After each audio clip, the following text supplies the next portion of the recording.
All right, lesson 7.6 or this is video 3 of 7.6, solving linear equations. When you run into problems like this, where you've got a log 3 of log x equals log 9, you've got to go back to all those condensing rules.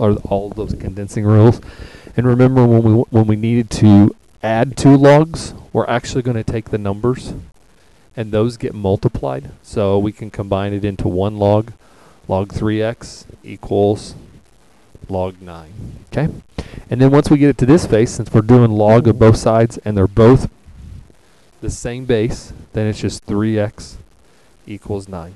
So divide by 3, and final answer is x equals 3. Okay?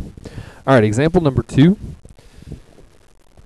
So remember, when we're solving this one, I'm going to move this one on us. Anything that's out front like this needs to come in as an exponent. Okay, so we're going to have log base 5 of x to the 1/2 equals log base 5 of 4. Okay, and remember, whenever we have logs that are the same, the logs go away, and I get x to the 1/2 equals 4. Okay. Now remember, in order to get rid of this, we're going to get rid of this 1/2. We're just going to raise it to the second power, and so we got to do the same thing. So then those will cancel. 2 times 1/2 go away. X equals 4 squared, which is 16. Okay. All right. So example number 3. When we're condensing, first of all, the very first thing that I want to do is I'm going to bring this in as an exponent. Okay.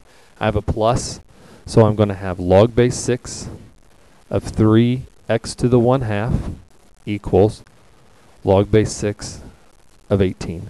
Okay.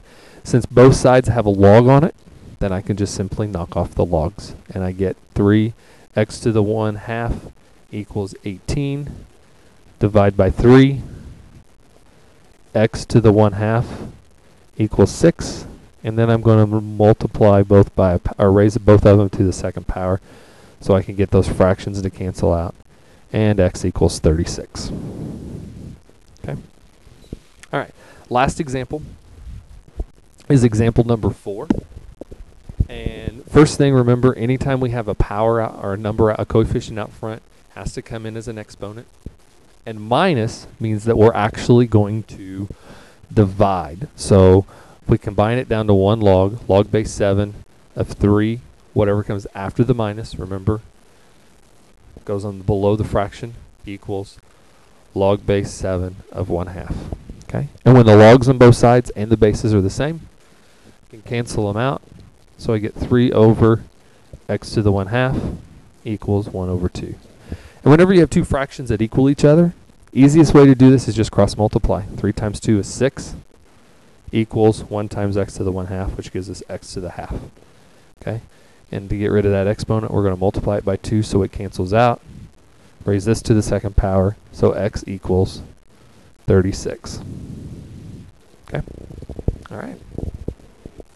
So this completes all of the videos for lesson 7.6. Make sure that you do some of the practice problems that are included. Check your answers.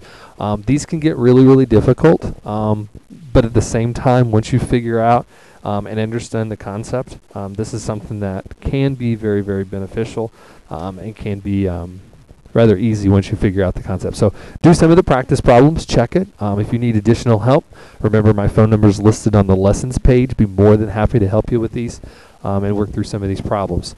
When you're ready, go ahead and do the quick check before you move on to any of the quizzes or any of the unit tests. So again, go ahead and start on the practice problems.